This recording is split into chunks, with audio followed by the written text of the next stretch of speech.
Islam Makhachev just declared war on 2 divisions at once, and by the end of this story, you'll understand why that single decision could shatter his entire legacy. It can happen, like easy, maybe like biggest fight. I think it'll be the biggest fight. Biggest fight, Yeah. everybody know, and I also want, and I think next year is the best time. He didn't just challenge Jack Della Maddalena, he called out Ilia Topuria in the same breath, live, on a stream with Adin Ross. 1 champion, 2 killers, and 1 insane gamble that could make or break the Dagestani empire. But stay right here, because in the next 60 seconds, you'll hear the exact quote that made Dana White's jaw drop. Boxer, he's a good boxer.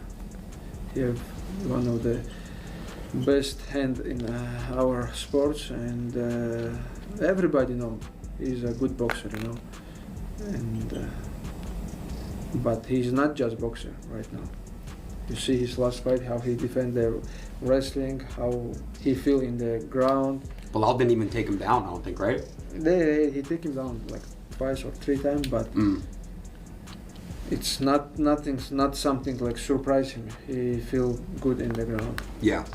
Yeah. That's why I told you it's gonna be maybe hardest fight in my life, and wow. I training so hard for this fight. When Islam Makhachev stared down Adin Ross's camera, he wasn't joking. "I want Ilia next," he said. The chat exploded, clips went viral, fighters started tweeting, and suddenly the most dominant lightweight on earth had just volunteered to fight the most feared knockout artist outside his division. That's not confidence, that's madness wrapped in destiny. Honestly, you know, this is the like one of the maybe hardest fight for me, because he's big, he's good everywhere. Maybe he don't have good wrestling defense, but his grappling is good. He defends, he get up from the grappling very well, you know. That's why I'm prepare myself for anything. I can strike with him, I can wrestling with him, grappling with him, but I know he also training hard for me, because his last opponent, Bilal, we have like not same style, but Bilal also tried to wrestling, but he defends his wrestling very well.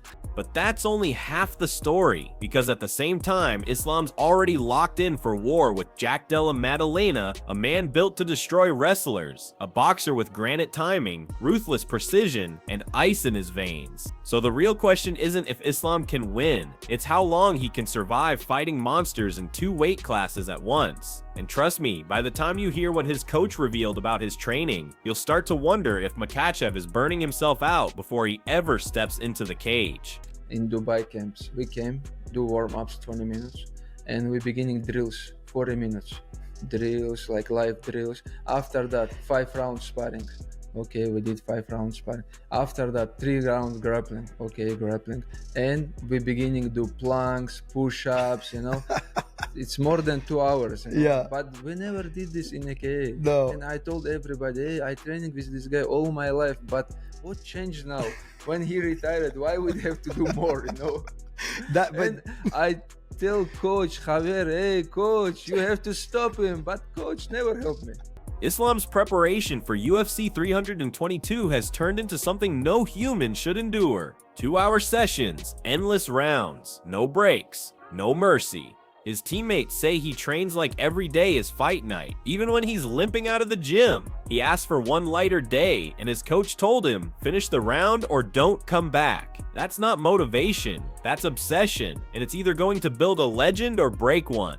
If you ask me my plan, also, always I'm gonna take him down, hold him, and if my opponents give me same chance to finish, I will finish, you know. But I know my opponent's gonna be ready for anything, and it's gonna be a good fight for the fans, you know. We both who have good MMA skills, you know, and that's why it's gonna be very competitive fight, but I will looking for the finish. But here's where it gets wild, because Islam himself admitted that Jack might be his hardest challenge ever. He didn't sugarcoat it. He's strong, he's calm, he knows how to scramble, Islam said. Coming from a man who's crushed everyone from Oliveira to Volkanovski, that's not respect, that's a warning. Islam Makhachev, we've talked about this a lot. Jack Della Maddalena's got the boxing, Islam's got the wrestling. I saw a thing this morning on Twitter. Somebody said, oh, if Islam loses, does that affect his legacy? And I responded, I thought, no. And everyone's like, why? Explain. And I thought that's pretty obvious. He's the greatest lightweight fighter that the sport's ever seen. He defended the belt 4 times. He's beaten great fighters. Just because he goes up to 170 and potentially might lose to Jack, I don't think that would affect the work he's done in the past.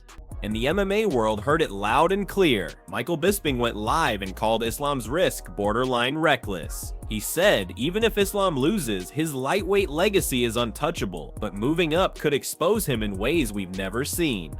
Bisping didn't stop there. He said Islam's dominance at 155 doesn't guarantee survival at 170. Power changes everything, he said. People talk about the striking, obviously, of Jack. When you look at Islam Makhachev, he did knock out Alexander Volkanovski cold, pretty much. Yeah, beautiful with a head head kick. kick. No one else has done that. He did have moments on the feet against Dustin Poirier, who's a very, very good striker. Yeah, I don't think he's a terrible striker at all. I just think he's very basic, and I don't mean that in a bad way. I think he knows what works, and he uses it to great effect mixed in with his advanced grappling, right? But he's not afraid to trade, which is why I think Islam does have so much success. But wait, because Herb Dean dropped something that shocked even Bisping. He said Islam's striking might actually be the X factor here, not his grappling, his hands. He doesn't get enough credit, Herb said. He's precise, he's dangerous, and when he mixes it with his wrestling, you can't predict him. And that unpredictability, Herb says, could be the reason Jack never finds his rhythm. Yeah, that's what's going to be, that's why I think we're so damn intrigued on this fight, right? Because we saw Jack handle that pressure from Bilal, and I love Bilal. I trained with him for years. He's my boy, we talk. But I think even he would admit he's not quite the same type of pressure in the grappling department as somebody like Islam is. Islam, I'm telling you, my buddy Ryan has been training at Nick Catone's and Frankie's and all these gyms while they're all in town, and he's been seeing him move and spar. And he said, first of all, he looks, I know he's not that heavy, but he said he looks fucking strong and huge. He looks big. Still, that sip's not the end of it. Observers from Islam's sits camp swear he sips looking more powerful, more explosive, and more terrifying than ever before. He sits built like a welterweight now, one teammate said. His grip strength sits insane. If he gets on top of you, good luck moving. See, Jack is just not the same as everybody else. I've met Jack when I did a seminar at their gym years ago, me and Brad Riddell, years ago, and I met him and his brother. And even though he was very quiet, he stood out to me. He stood out to me just because of the way he was working and the style. And watching him fight when he got in the UFC, I didn't really see him too much before he got in the UFC, but when he got in the UFC, I was like, oh, what the f? I saw his old highlights and I was like, oh shit. Yeah, Jack is just a guy who silently worked. Well, his work spoke for himself. He fucking destroyed my boys, Gilbert and Randy, and everybody else in his way. He just finds a way to it's body work.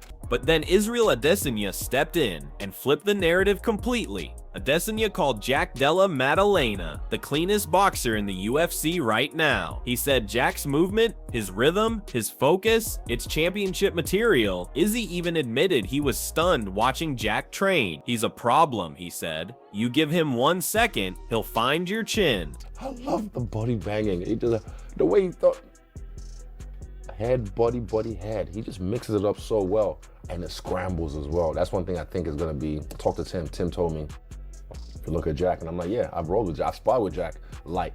Nothing too crazy, we're just, moving around a little something. But yeah, he's the one, bro. He's the guy that you can't just count out, because if you do, you'll go to sleep. I'm a big fan of his style. He's got great boxing, great scrambles, knows how to stuff a takedown and attack, and he's always on you. But yeah, I think Jack should stop. Pace himself, but also don't fight to Bilal's strength. Don't move back. I think Jack should do what he does, which is close the distance, get him on the fence. That's why this fight has the entire MMA world split in half, because Jack's not just a striker, he's a strategist. He uses subtle angles, feints, and relentless pressure to drown opponents who panic when they can't breathe. He doesn't overcommit, he waits, adjusts, and detonates. And here's the killer, he's never faced anyone who can match that calm under fire, until now. Yeah, so he does his best work in southpaw position, but he's able to move and he'll go left and boom, boom, depending on how the flow and how the void is opening and closing for JDM will depend if he goes south of the orthodox. But the third round, this final round shows that he does his best work in southpaw position. From the first one we just watched, from this position, watch, he comes here. Okay, he's southpaw right there. Demetrius Johnson broke down Jack's mechanics like a scientist dissecting a bomb. His stance, DJ said, isn't MMA, it's pure boxing with MMA timing. Johnson praised Jack's ability to switch between southpaw and orthodox mid-combo. He makes you think he's predictable, then he hits you from the wrong side. That's not just talent, that's evolution in real time. No, I think this is one of those where I'm kind of 50-50, but if someone can really neutralize and really exploit some of the weaknesses that JDM has shown in the past, I think it's someone like Islam. Islam is very, very talented with his striking. Islam's got great grappling. And JDM is he's growing each and every time, each and every day. So this one is really one of those fights that I consider a toss-up. And yet DJ ended with the sentence that had fans sweating. If he can't stop the takedown, it's over. That's the eternal truth. Everyone knows what Islam wants to do, but no one stopped it yet. You can't say that because Islam is very, very great at striking as well. Islam's very talented as well. You saw the setup with Volkanovski. Goes to the body, kick, then takes it to the head and puts him away. So you can't say that. Islam loves to strike, and he's damn good at it. You saw him with the right hook or left hook. He put Charles Oliveira down, jumped onto the arm triangle, and finished him. So yeah, we can't say that. I think both guys are extremely talented. Obviously, Islam does have the advantage with the grappling. So we'll see how it plays out. Kamaru Usman broke it down like a champion who's seen both worlds. This fight's 50-50, he said. Islam's grappling could crush Jack, but Jack's boxing could shut Islam's lights off. Usman's not exaggerating. He said Islam's striking has improved, his setups are smarter, but Jack's timing, that's his weapon. He doesn't need many chances. One clean shot could change everything. Both guys are really good. JDM has been a guy that I had my eye on because I see he's coming up in the working his way up in division. Of course, I always said that guy's talented. That guy could be something special. And he worked his way up, and guess what? He became the champion. Also with Islam is former pound for pound. Now still up there. And so I don't think in history we've ever had the pound for pound and former pound for pound compete against one another. So obviously, let's be honest, that's probably a bigger blockbuster fight. And just when you think it's over, Bryce Mitchell threw gasoline on the fire. I'm picking JDM, he said. Islam's never faced anyone like him. This fight's gonna show who's real and who's hype. Bryce isn't the only one thinking that. Half of Twitter's already calling this the fight that could break the Dagestani aura forever. Islam versus JDM. Okay, I'm gonna go with JDM on that one. And the reason being is because I just love that style. Islam is going to be the hardest fight he's ever had in his life. That's not an understatement. That is an understatement. I don't know, you know what I mean? But before you make your prediction, you need to hear Ariel Helwani's bombshell, because it changes everything about what this fight means for Islam's career. Do you guys agree with what Chill was saying? No buzz, no one talk. Like, it really is an amazing card, but then when you break down the personalities, I can kind of see, but I don't know. I feel like people are pumped about this one. Yeah, but this does feel like a fight fans card to an extent, right? Like, I don't think Islam and Jack are the guys that get, like, Islam is one of the bigger stars. Yeah. Islam is very popular. But I don't think casual people are tuning in for the Islams in the same way that it's the Connors, the Johns, the Alex, even Alex, you know, like, I think he draws in a different fan base. And so, yeah, I get that. Helwani said it straight. This fight might not sell like McGregor, but it's legacy defining. He believes Islam's not chasing money, he's chasing immortality. And if he wins against Jack and still calls out Topuria, that's not just double champ talk, that's empire expansion. Helwani said this could be Islam's moment to cement himself as the fighter of his generation. So now, everything comes down to one question. Can the King of Control survive a striker who refuses to be tamed? Or will Jack Della Maddalena drag the Dagestani machine into chaos and crown himself the man who stopped the storm? Because make no mistake, when that cage door closes, one of these men's careers will never look the same again. And if you think this story's already wild, wait till you see who just offered to step in. If one of them pulls out, you won't believe it.